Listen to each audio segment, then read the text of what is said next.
Bapak Ibu sekalian yang berbahagia, subuh hari ini kembali kita memahami sedikit daripada sejarah. Kalau dalam sekolah waktu kecil dulu namanya sejarah kebudayaan Islam. Namanya SKI namanya. Sejarah kebudayaan Islam. Kalau sekarang namanya naik pangkat peradaban Islam. Nah, kalau dulu tak ada. Dulu namanya SKI. Kalau sekolah-sekolah kami dulu. Kalau sekolah bapak-bapak dulu kami tak tahu. Karena nampaknya yang muda saya, yang lain tak tahu lah. Jadi kalau di sekolah-sekolah kita dulu ada pelajaran sejarah kebudayaan Islam. Kami pelajari itu kalau tak salah di SD kemudian di Tsanawiyah.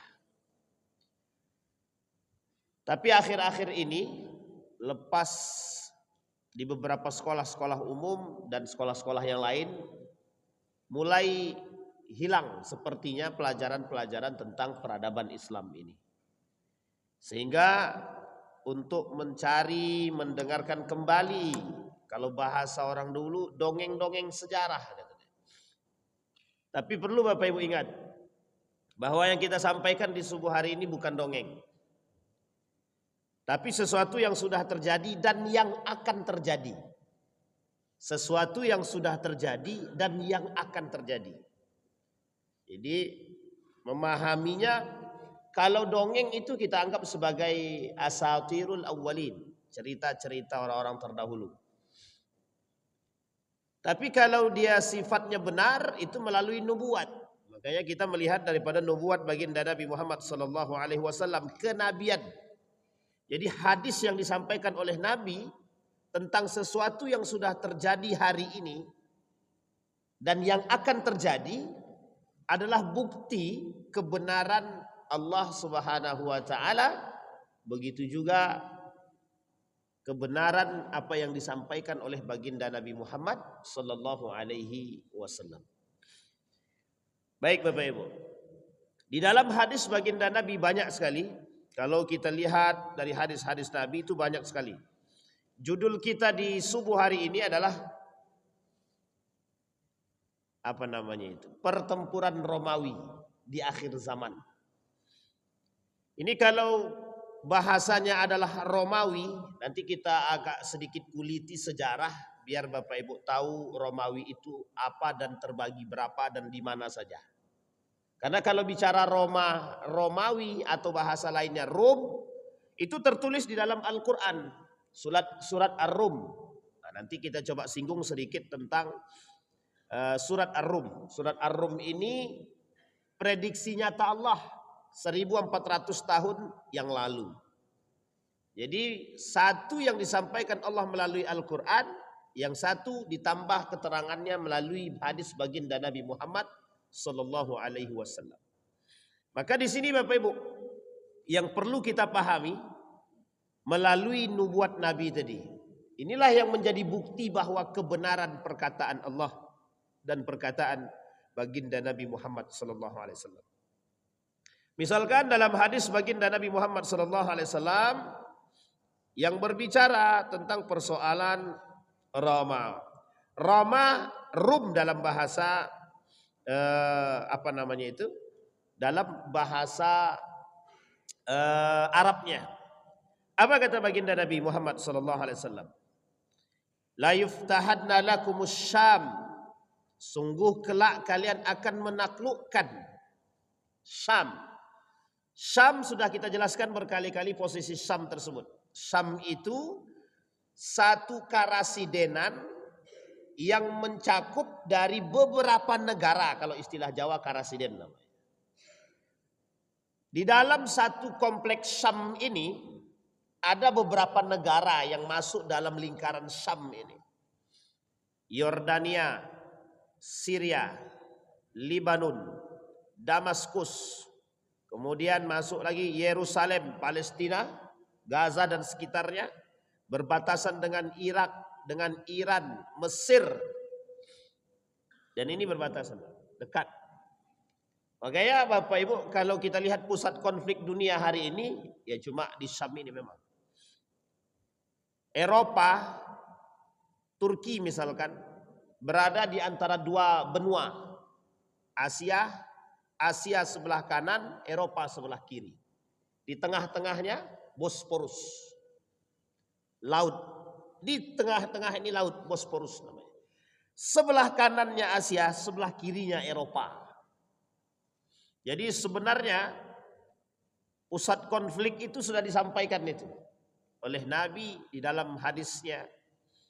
Satu tempat yang menjadi pergeseran perpolitikan dunia. Namanya Palestina, Yerusalem. Uniknya untuk menaklukkan Palestina, Yerusalem, dia butuh negara-negara yang lain. Dan yang sebelah sini oposisi juga begitu, sama. Yang oposisi, yang lawan sama semua. Dia membutuhkan negara-negara yang lain yang harus ditaklukkan terlebih dahulu. Sebutlah misalkan Inggris dan Amerika dan beberapa negara yang ingin menaklukkan Syam tersebut atau Palestina. Maka dia harus menaklukkan daerah-daerah tertentu dulu. Kita lihat dari sejarah Persia misalkan. Persia. Ketika ingin menaklukkan Palestina, dia harus menaklukkan Islam terlebih dahulu. Setelah ditaklukkan satu sisi di antara tempat-tempat tertentu, kemudian dia merembet untuk menaklukkan daerah-daerah yang lain. Irak masuk ke Palestina, sampai ke Palestina, ke Yordania, pegang Libanon, pegang Syria dan lain sebagainya. Terus satu-satu. Kalau sudah ditaklukkan, maka bisa menjadi satu pusat yang sudah dipegang secara kekuatan utuh. Makanya Bapak Ibu sekalian yang berbahagia, kalau berbicara tentang Syam dan pertempuran, rata-rata persoalan Syam ini adalah persoalan perperangan. Rata-rata kalau berbicara tentang persoalan Syam, dia berbicara tentang pertempuran. Baik, kemudian dahulu ada istilah Bizantium, Imperium Bizantium, Romawi. Ada dulu dua kekuatan besar, Romawi atau Rum, yang kedua Persia. Kedua-dua ini di dalam nubuat Nabi akan ditaklukkan oleh umat muslim. Yang pertama, sebutlah dia adalah Persia. Dimulai dari Khalid bin Walid dalam perangnya Zatus Salasil. Kemudian ditambah dengan perang yang sangat menguntungkan umat muslim, Mu'tah. Kemudian ditambah dengan perang Qadisiyah. Itu perang hanya untuk menaklukkan Persia. Tapi ada perang yang lain yang digunakan oleh para sahabat, yang dilakukan oleh para sahabat Nabi sebagian untuk menaklukkan sisi Romawi. Kalau Persia sudah, Romawi juga. Ada namanya perang Yarmuk sebagai akhir daripada perperangan pembuka, sebagai perperangan pembuka jalan masuk kepada Romawi tersebut. Nah sekarang pertanyaannya adalah Romawi ini, Romawi ini bukan Roma Italia ya. Jangan salah paham dulu. Ini bukan Roma yang ada di Italia. Tapi nanti apakah mereka masuk Romawi, itu adalah bagian daripada pembagian daerah saja. Sekarang kita lihat dulu Romawi. Di dalam hadis Nabi tadi, la tuftahanna, kalian kata Nabi sungguh benar-benar akan menaklukkan yang pertama Syam.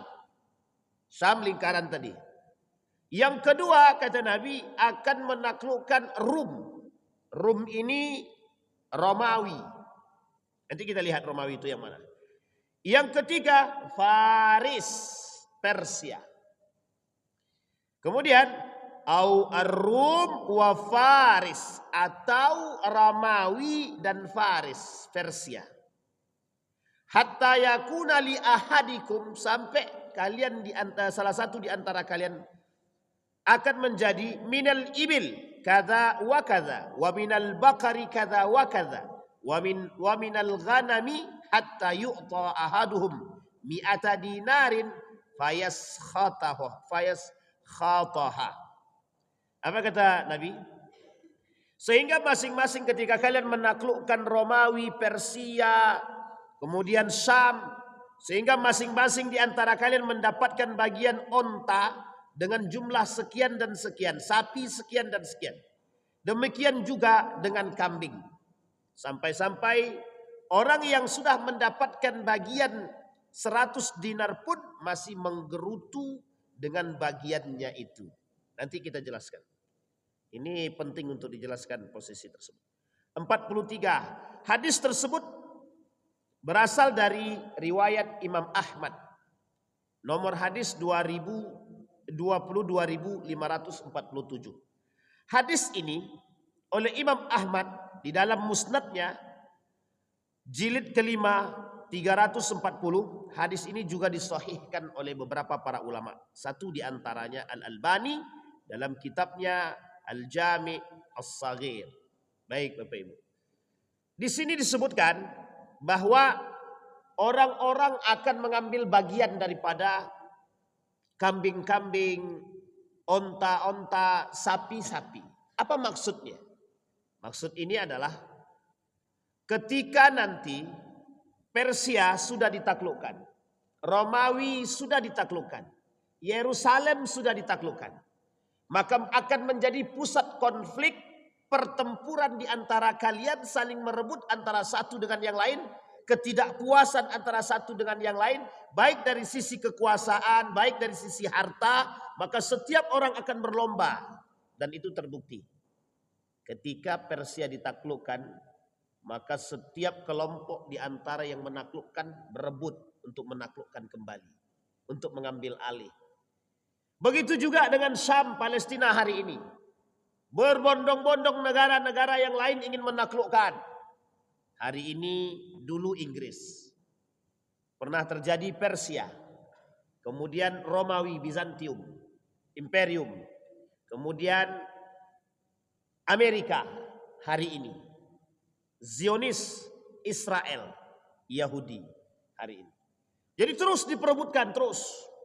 Tapi bagaimana dengan Persia? Sama, Persia juga. Ketika Persia sudah ditaklukkan oleh siapa? Oleh Islam.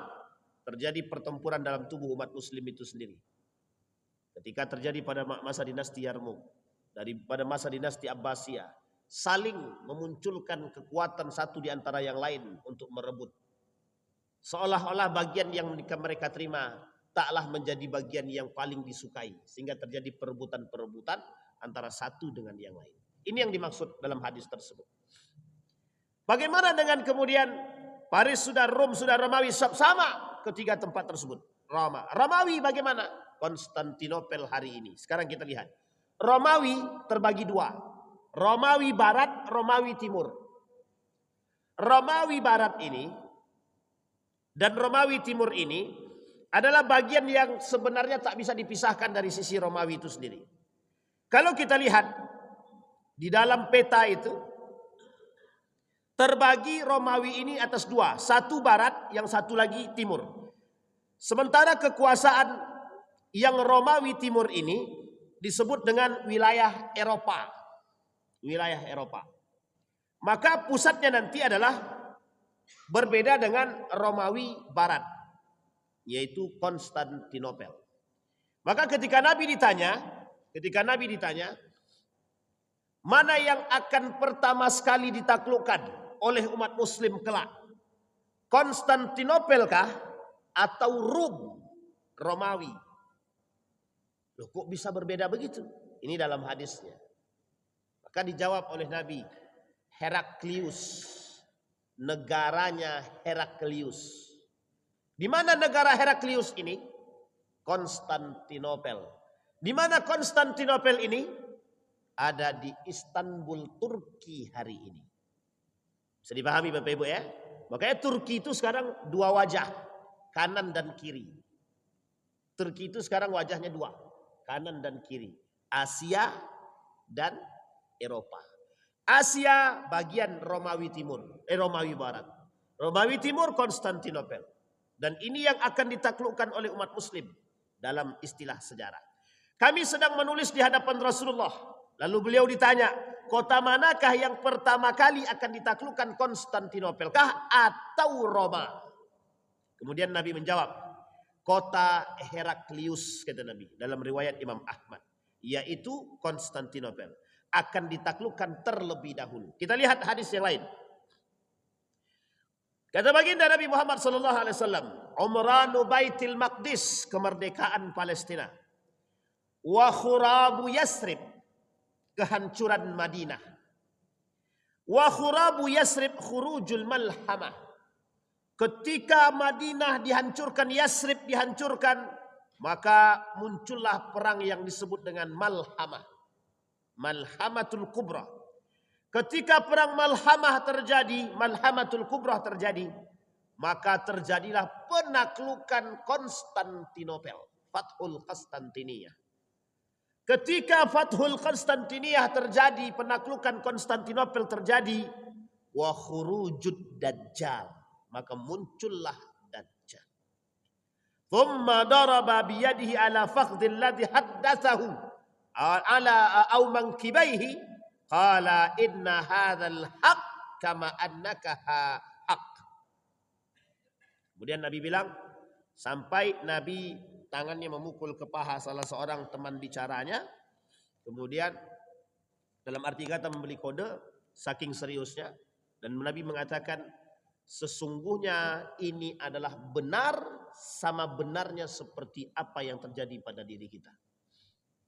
Baik, kata Nabi, merdeka Palestina. Ketika Palestina merdeka, maka khurabu Yasrib, kehancuran Madinah, muncul kehancuran bagi Madinah. Kemunculan kehancuran Madinah penyebab munculnya perang yang disebut dengan Malhamah. Malhamah ini, perang Malhamah ini adalah perang akhir zaman antara umat muslim dengan kafir. Dan ini perang akhir, perang akhir. Siapa nanti yang berada di belakang mereka? Wallahu alam.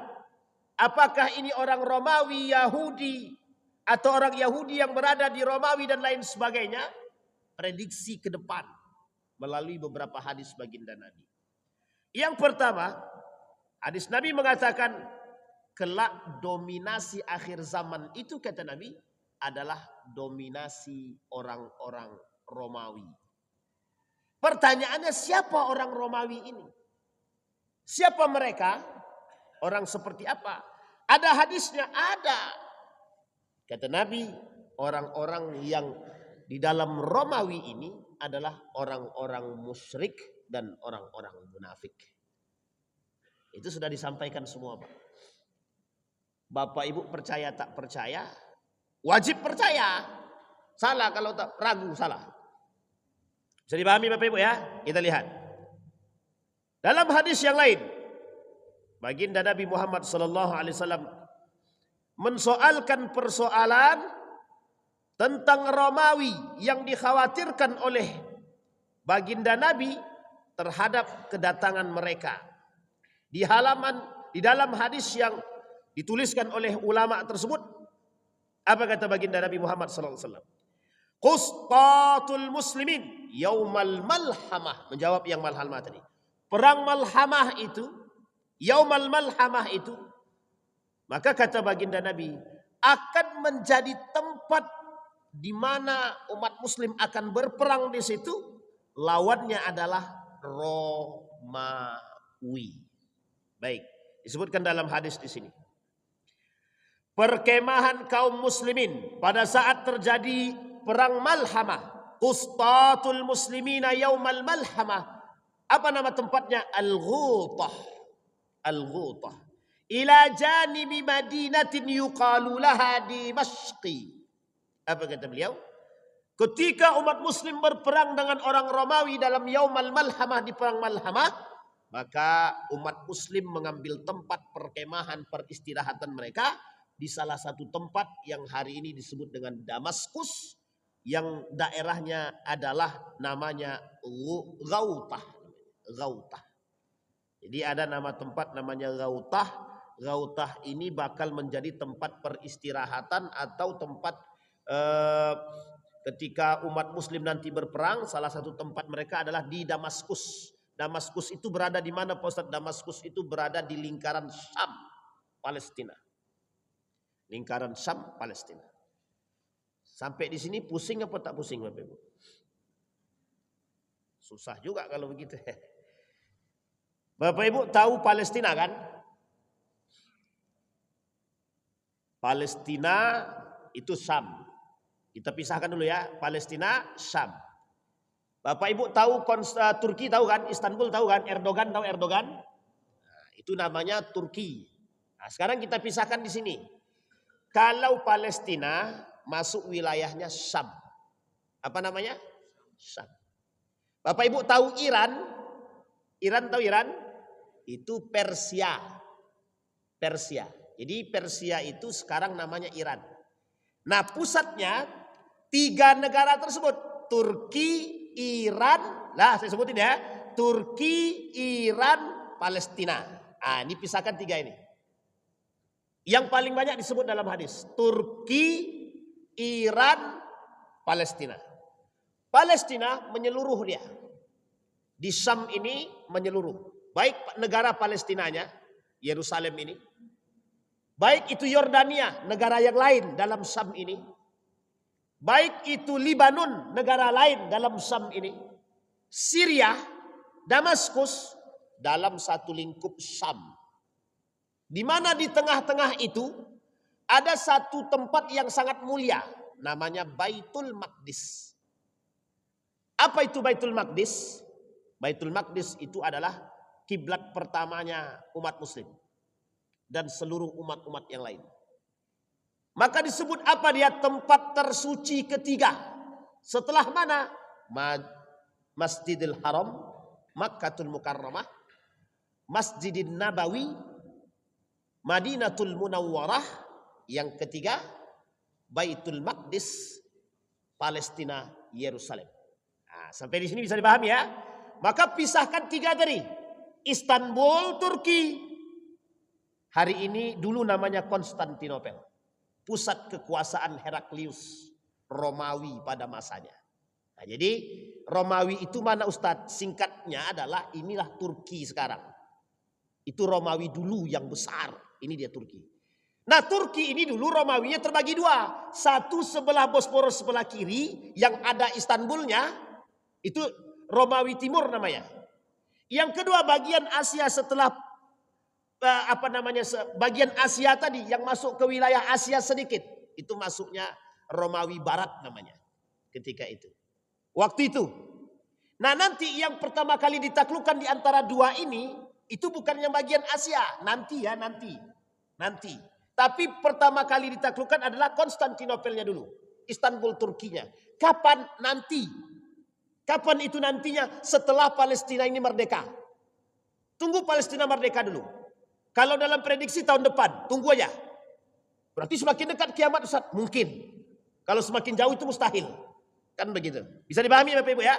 Nah, yang sudah pernah ke Turki, mesti ada namanya kota besar. Istanbul.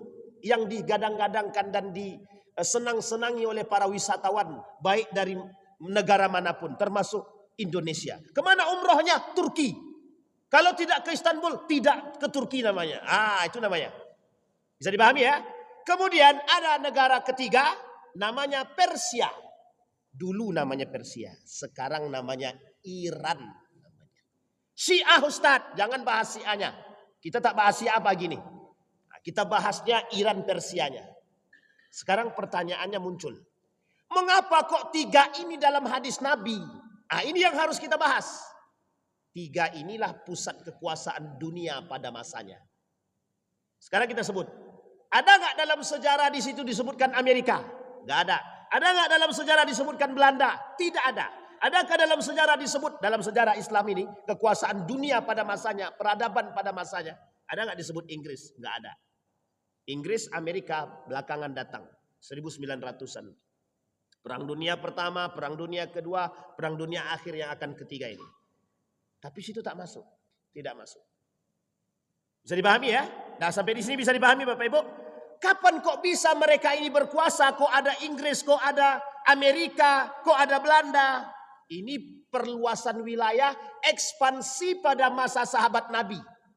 Ketika Persia terbuka, ketika Konstantinopel Turki ini sudah mulai dikuasai, disinilah saatnya Muhammad Al-Fatih membuka jalan untuk menguasai negara-negara Eropa bagian barat dan bagian timur. Di mana itu? Andalusia pemula, Granada pada masanya. Bisa dipahami, kerajaan-kerajaan Islam yang ada di bagian barat Eropa. Dimulai dari Granada, Andalusia, ini Spanyol, kerajaan-kerajaan yang ada di Eropa, pembuka jalan. Kapan pembuka jalan itu? Ketika terjadi perang antara Muhammad Al-Fatih dalam menaklukkan Konstantinopel, bagian daripada Romawi Timur yang ada Istanbul Turkinya hari ini. Bisa dipahami sampai sini Bapak Ibu ya? Ini sejarahnya. Makanya muncullah negara-negara yang lain ini sebagai penguasa itu setelah nampak Turki ini berkuasa dan Islam mulai berkuasa dan memperpanjang melakukan ekspansi terkhusus pada saat terkhusus pada masa dinasti Andalusia. Jadi semenjak Andalusia itu ada, disitulah Islam dikenal.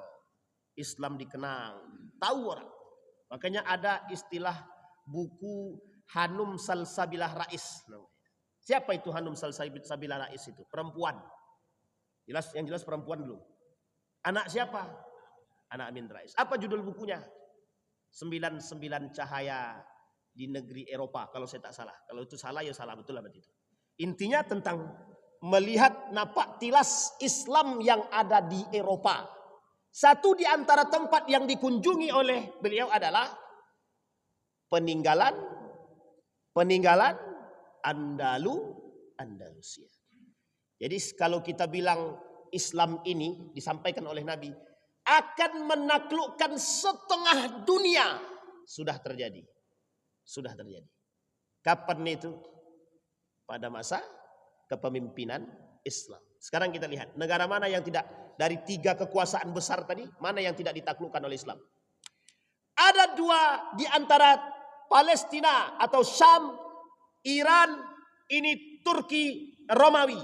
Di antara 3 ini, mana yang paling berkuasa pada masa itu? 1 Romawi, 1 Iran, Persia. Siapa yang menaklukkan Romawi? Islam.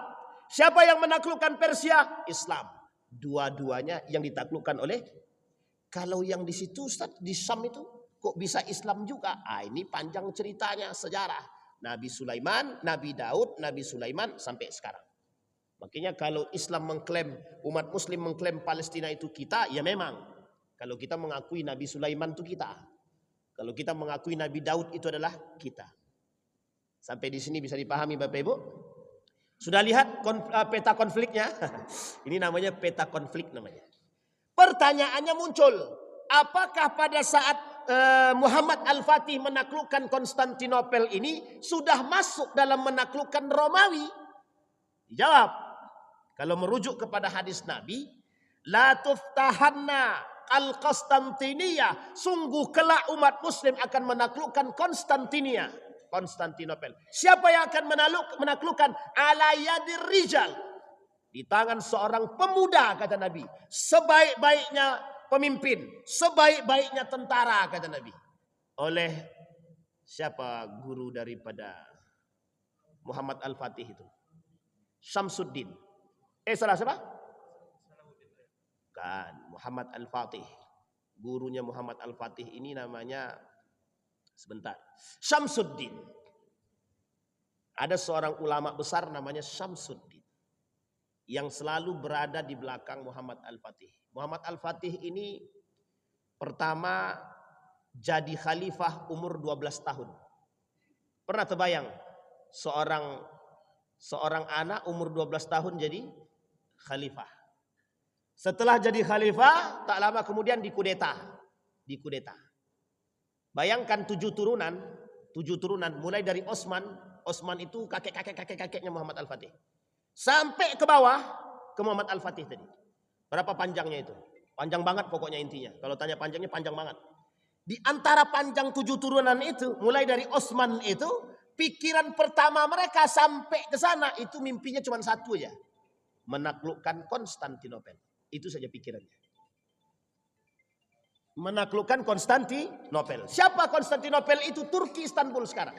Pertanyaannya adalah, mungkinkah bagi siapa namanya itu? Bagi Muhammad Al-Fatih menaklukkan ketika itu? Tidak. Muhammad Al-Fatih ketika itu umur 12 tahun. Dikudeta. Tahu Bapak Ibu dikudeta? Digulingkan. Sebenarnya bukan arti katanya negatif saja, tidak. Karena umur beliau ketika itu masih 12 tahun. Di umur 19 tahun naik kembali menjadi seorang pemimpin khalifah lagi. Muhammad Al-Fatih. Apa mimpi mereka? Masih sama. Ketika diangkat di umur 19 tahun ditanya, apa keinginan pertamamu? Dijawab, menaklukkan Konstantinopel. Cuman itu Pak cita-citanya. Kalau ada anak-anak sekarang, apa cita-citamu? Menghancurkan Amerika. Oh mantap. Itu kalau ada. Tapi masalahnya kami dapat bagian Ustaz. Ini yang menjadi. Baik, bisa dipahami Bapak Ibu sampai sini sudah ya? Baik. Nah, Muhammad Al-Fatih ini sebagai pembuka jalan. Ketika Konstantinopel sudah ditaklukkan, disinilah kemudian Bapak Ibu lama berada dalam sisi umat Muslim sampai runtuhnya Turki Utsmani. Barulah di sini Bapak Ibu proses yang terjadi ketika itu adalah umat Muslim dalam ombang-ambing dunia. Makanya Bapak Ibu pergeserannya kita lihat, pergeseran kekuasaan itu terjadi sebenarnya semenjak kita runut. Jadi pergeseran kekuasaan Islam itu dimulai ketika dinasti Abbasiyah mulai hancur. Jadi Abbasiyah hancur, kemudian nanti Andalusia hancur. Setelah Andalusia hancur, kerajaan-kerajaan Islam yang lain hancur. Termasuklah diakhiri pada masa kerajaan Islam yang bernama Turki Utsmani. Disinilah Bapak Ibu yang disebut dengan pergeseran. Kalau kita bahasakan dalam ilmu politik sekarang, pergeseran geopolitik namanya. Nah, ini istilah kalau orang-orang politik, pergeseran perpolitikan dunia sekarang. Nah, bergeser tuh Pak, bergeser. Sekarang pertanyaannya, Ustadz, ke tangan siapa? Ke tangan siapa yang memenangkan perang dunia? Inggris perang dunia pertama, Amerika perang dunia kedua, siapa perang dunia ketiga? Nah, ini akan bergeser. Maka prediksi para ulama ada. Oh, itu perang dunia ketiga itu nanti adalah perang terakhir, Malhamatul Kubra. Ya, ada yang memprediksi, silahkan. Oh, itu perang antara Iran dengan Amerika, yang lain ngikut. Ya, silahkan. Itu prediksi. Sehingga orang mengatakan, oh ini adalah perang politik. Bisa jadi. Ini adalah perang ekonomi. Mungkin sangat. Ini adalah perang agama. Itu memang pasti. Bisa dipahami. Oh ini adalah penaklukan kekuasaan ekspansi setiap negara. Benar adanya. Semua yang disampaikan itu betul semua. Perang politik, perang pemikiran, perang fisik, perang ekonomi, perang ini. Benar semua. Nggak ada yang salah. Semua benar. Setiap negara punya satu yang disebut dengan ekspansi, perluasan wilayah. Dan satu-satunya tempat yang menjadi pusat konflik dunia yang harus diperluas adalah yaitu Palestina. Persia pernah menguasai Palestina? Pernah pada masanya. Romawi pernah menguasai Palestina? Pernah pada masanya. Ketika Persia ditaklukkan, Palestina otomatis menjadi bagian. Ketika Romawi ditaklukkan, Palestina juga otomatis menjadi bagian. Karena kedua negara ini pernah berkuasa dan memegang tersebut. Apakah ada negara lain Islam yang menguasai itu? Dalam catatan sejarah tidak ada disebut di situ Oman, Qatar, Saudi Arabia, Bahrain, enggak ada. Bisa dipahami?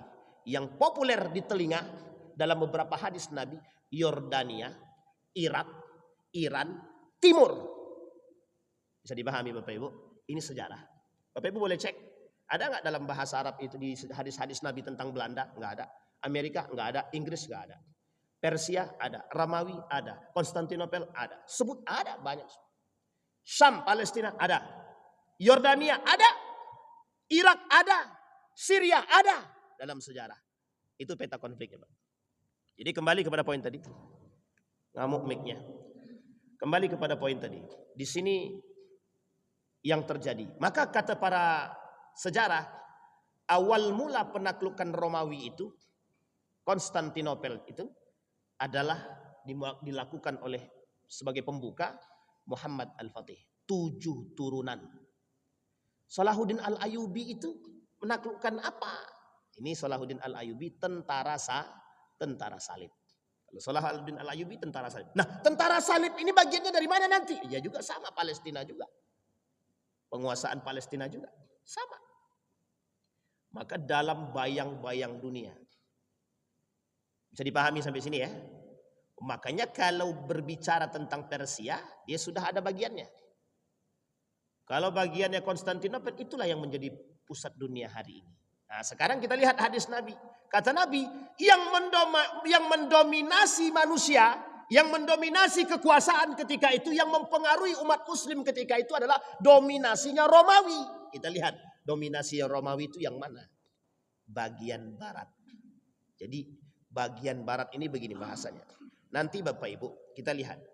Apakah orang-orang seperti Amerika, seperti Inggris, Yahudi hari ini yang menguasai dunia ini adalah bagian barat, adalah bagian Romawi, itu yang kemudian dipertanyakan. Titik. Yang hari ini dipertanyakan.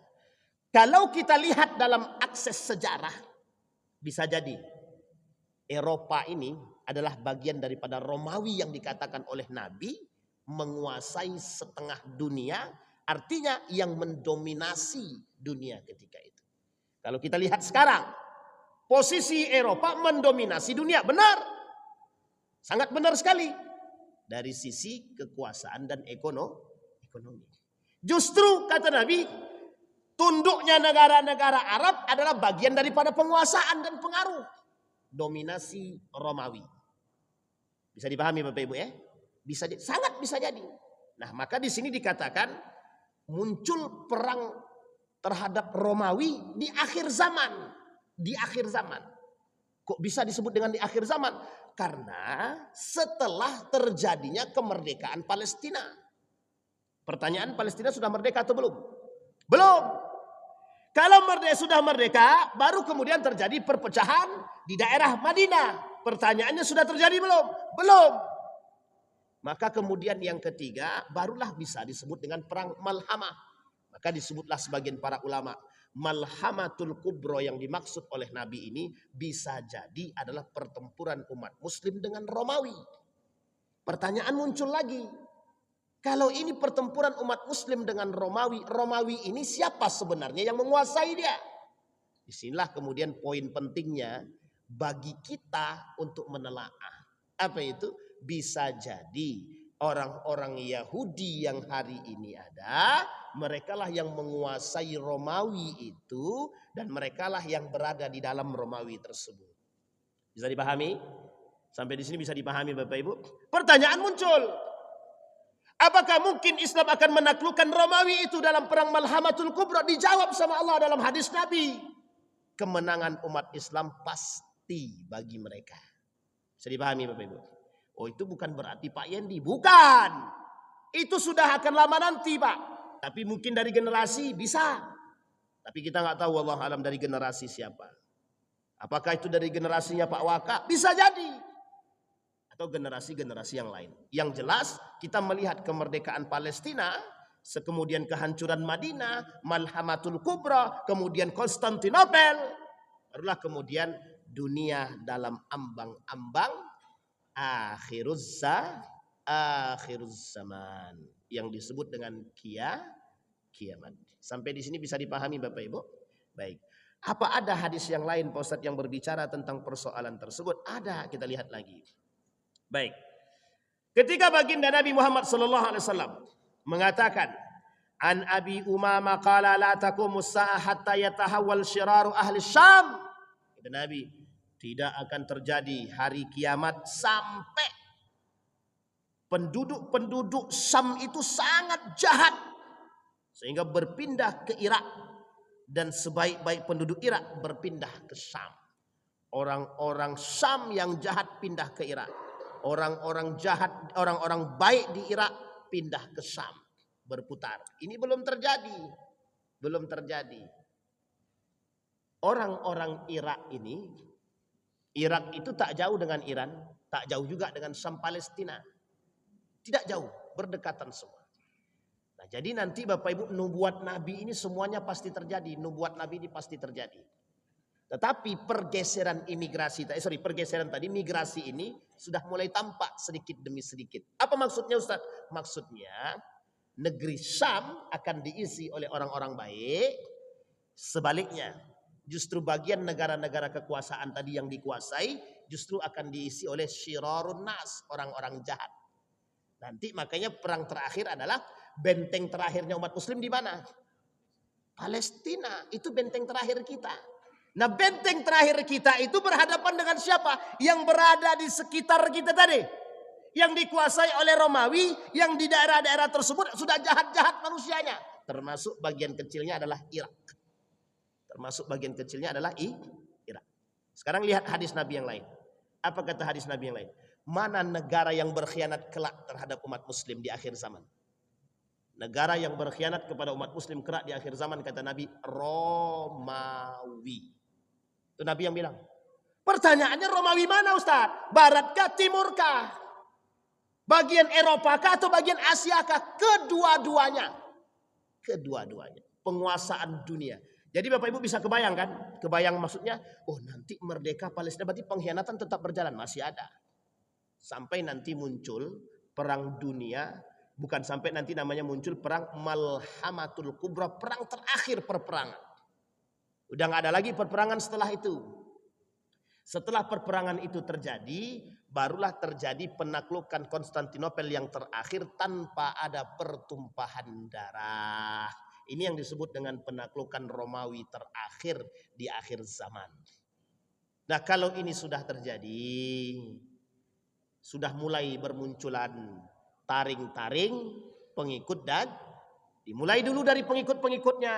Sudah lengkap pengikutku yang 7 itu, kata Dajjal, baru aku keluar, kata dia. Tengok sebelah kanan, bagian sisi utara daripada Romawi. Tengok sebelah kanan, sebelah kiri, tengok di Mekah, tengok di Madinah, tengok di negara-negara yang di pesisir 3 tadi. Baik Romawi, baik Iran, Persia, baik itu di Syam, tidak di Mekah ya, tidak di Madinah. Tengok. Muncullah di situ di antara segitiga tadi yang disebut dengan Dajjal. Nah, dari mana di antara 3 ini muncul? Di sini dia Pak. Khurasan, provinsi yang berbatasan dengan negara-negara yang di Syam tadi, antara Irak juga dan Mesir juga. Ada provinsi di Iran itu namanya Khurasan. Nah, oleh Nabi disebut dari Khurasan ini keluar Dajjal. Khurasan ini keluar Dajjal. Di Isfahannya keluar pengikutnya. Nah, pengikut-pengikut ini nanti yang bersama, yang mengangkat Dajjal. Bisa dipahami Bapak Ibu? Di perbatasan itu juga ada pengikut Dajjalnya. Khusus di daerah Irak tadi. Di daerah Irak ini juga muncul nanti pengikut-pengikut Dajjal. Makanya Bapak Ibu, orang-orang munafik itu berada di sekitar situ. Termasuklah nanti di 3 daerah terbesar ini adalah pusatnya Pak. Makanya kalau saya boleh melihat, nah kok bisa Nabi cuma mengatakan 3 daerah ini tersebut. Baik itu Persia, baik itu Romawi, baik itu Syam Palestina. Pernah Nabi sebut Yaman dalam persoalan konflik? Tidak ada. Pernah Nabi sebut Hijaz dalam peta konflik? Tak ada. Nabi cuma katakan kelak dihancurkan. Ya, negara kota yang ketika gempa bumi besar terjadi di hari kiamat, yang hancur pertama itu mana? Mekah Madinah. Tapi kapan? Setelah hancur semua. Nah, Indonesia kapan? Ya tunggu tanggal main Pak. Dan itu masih ada. Semuanya pasti dapat bagian. Tapi dalam hadis Nabi ini semua disampaikan di situ. Nah, apa kaitannya dengan ayat Al-Quran Ustaz? Yang kaitannya dengan ayat Al-Quran yang tentang surat Ar-Rum. Nah, Nah, disebutkan Nabi ini tafsir sendiri oleh Nabi, oleh para sahabat, para ulama-ulama mufassirin. Ini adalah nubuatnya baginda Nabi melalui hadisnya, sekaligus pembenaran dan kebenaran akan perkataan Allah Subhanahu wa taala. Ghulibatir Rum. Apa kata Allah dalam Al-Quran? Alif Lam Mim. Rum, Romawi akan ditaklukkan dan dikuasai. Siapa yang menguasai? Umat Muslim. Sekarang dalam catatan sejarah, berapa kali Romawi ditaklukkan umat Muslim kelak? Satu pada masa Al-Fatih, yang kedua di akhir zaman. Ada sebagian sejarah, pengamat sejarah mengatakan ketika Muhammad Al-Fatih membuka jalan itu bukan bagian daripada penaklukan. Tapi kalau kita boleh lihat dalam sisi yang lain, seperti Ishak misalkan, itu mengatakan Romawi itu ditaklukkan dua kali. Satu pada masa Muhammad Al-Fatih, yang kedua yang terjadi di akhir zaman nanti. Bisa dipahami Bapak Ibu ya? Nah pertanyaannya Ustadz muncul lagi. Siapa yang menaklukkan itu? Pemuda seperti apa? Orang seperti apa yang akan menaklukkan yang kedua kalinya? Romawi tersebut. Setelah terjadi perang besar. Antara siapa? Umat Muslim dengan siapa? Yahudi yang berdiri di posisi Romawi tersebut. Jadi perang terakhir kita disebut dengan Malhamatul Kubra. Diprediksi dalam hadis yang lain Malhamatul Kubra itu perangnya umat Muslim dengan Romawi terakhir. Bisa dipahami Bapak Ibu? Nah baik. Fi adnal ardi wa hum min ba'di ghalabihim sayaghlibuna fi bid'i sinina lillahi al-amru min qablu wa min ba'du ya wa yawma idh yafrahul mu'minin. Ketika itu orang-orang mukmin bergembira dan berbahagia. Kalau kita tarik ayat ini untuk Muhammad Al-Fatih, cocok? Cocok. Kalau kita tarik ayat ini untuk kelak yang akan datang, kepastian kemenangan bagi umat Muslim, pasti cocok. Jadi kemenangan umat Muslim dan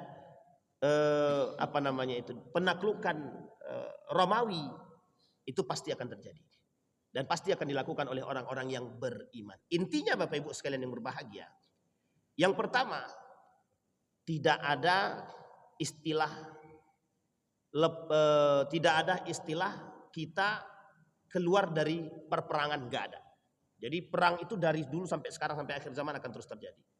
Yang kedua, jihad itu akan selalu dibutuhkan. Yang ketiga, umat Muslim ini jangan sampai tertipu oleh dunia. Ini orang mukmin bukan muslim, mukmin. Tidak boleh tertipu oleh urusan dunia. Yang keempat, persoalan Dajjal media hari ini adalah bagian daripada program untuk menipu umat. Jadi Bapak Ibu, sampai hari ini saja kita bisa katakan banyak orang di antara kita yang tidak tahu mana Romawi, mana Persia, mana itu Turki, mana itu Syam, mana itu Yahudi, mana itu Muslim, tidak tahu. Semuanya sama saja. Makanya Bapak Ibu, di dalam hadis Nabi tadi disebutkan, yang akan mendominasi itu, perangnya itu banyak dan sedikit. Orang Romawi, orang kafir, orang Yahudi itu semuanya banyak nanti. Kita sedikit. Yang sedikit ini namanya yang beriman namanya. Yang beriman. Nah, inilah yang selamat nanti. Yang selamat itu. Dalam sejarah selalu yang sedikit itu yang menang atas yang banyak. Pernah Bapak Ibu lihat dalam sejarah Islam itu jumlah umat Muslim lebih banyak dari musuh? Pernah nggak? Nggak pernah kan? Dalam sejarah ya, dalam sejarah pernah nggak umat Muslim itu dalam sejarah perperangan jumlah musuh lebih sedikit daripada jumlahnya umat mukmin? Nggak pernah. Hampir tidak pernah. Selalu tersedih tapi selalu menang. Jadi kita kalau ditanya, pernahkah mukmin ini punya mental pemenang? Bukan punya lagi, memang itu milik kita. Tapi kok sekarang mentalnya feodal dan pecundang? Tergantung pada pribadi masing-masing. Kembali kepada diri kita masing-masing. Bisa dipahami Bapak Ibu? Baik, sudah siap untuk menghadapi Romawi ini? Yakin. Harus yakin. Maka Bapak Ibu terus istiqamah dalam menaklukkan, terus istiqamah dalam memboikot produk-produk yang akan berafiliasi kepada munculnya Romawi ini, munculnya penjahat-penjahat di akhir zaman ini, bagian daripada mereka yang akan merusak kita dan kita yang akan istiqamah menjaganya sebisa kita dan semampu kita. Meskipun mungkin kita bukan pilihannya, tapi setidaknya kita yang mencetak generasi-generasinya. Mudah-mudahan apa yang saya sampaikan ini bisa menjadi pembuka sejarah bagi kita, pembuka mata bagi kita, agar kita punya keinginan mencetak generasi-generasi pejuang seperti Muhammad Al-Fatih, Salahuddin Al-Ayyubi, Abu Usama, Ibnu Mas'ud, Khalid bin Walid dan lain sebagainya. A'udzubillahi minasyaitonir rajim. Bismillahirrahmanirrahim. Hamdas syakirin, hamdan naimin, hamdan yuwafi ni'amahu wa yukafi'u mazidah. Ya Rabbana lakal hamdu kama yanbaghi li jalali wajhikal karim wa azim sultanik. اللهم فقهنا في الدين وعلمنا التأويل. اللهم اغفر لنا ذنوبنا وذنوب والدينا وارحمهما كما ربيانا صغارا. اللهم أرنا الحق حقا وارزقنا اتباعه وأرنا الباطل باطلا وارزقنا اجتنابه يا أرحم الراحمين.